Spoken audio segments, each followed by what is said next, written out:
قال ابن عبد الله من ضيق حالي كتبت أبياتي على كل حالة، نطمح بصحبة ناس عصره رجالي ما تنكر المعروف وهو الجمال. لكن أسف ما فيه نطمح خيالي، مش كل ما تمنيته يا أخي تنال، يا أخي تناله ما من رفاقي يا زماني بقالي، وغدرهم يا وقت والله نضاله، صب الوفا يا قلب صافي زلالي، مالك وللخاين ومالي ومالك، صاحب يا صاحبني فقط لاجل مالي، صاحب يا جاملني إذا أنا قبله، صاحب يتمصلح بالله وتالي، وخانني من كان مالي حلاله، وخانني من كان مالي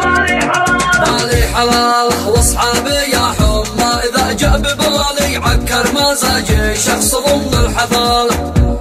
واصحاب لا شابهتهم بالنعالي عاد الحذا تنفع وهم بالسعاله، مسري معك يا شخص جوك صافالي،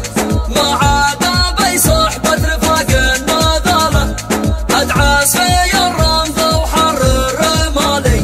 ما دام ذي بالبر يسري لحاله، خلاص يكفي منهم ما جرالي، تعبت صاير وقت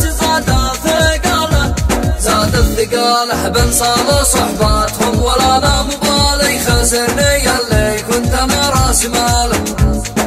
بالغدر يرخص كل من كان غالي، ويذل كل انسان خاين فعاله، يا كل نشبي حر جاوب سؤالي، وين الوفا ضايع وماذا جراله، ووين درب الصدق ذي بحر جالي، توفي معك لو ضاعك وتحوشاله،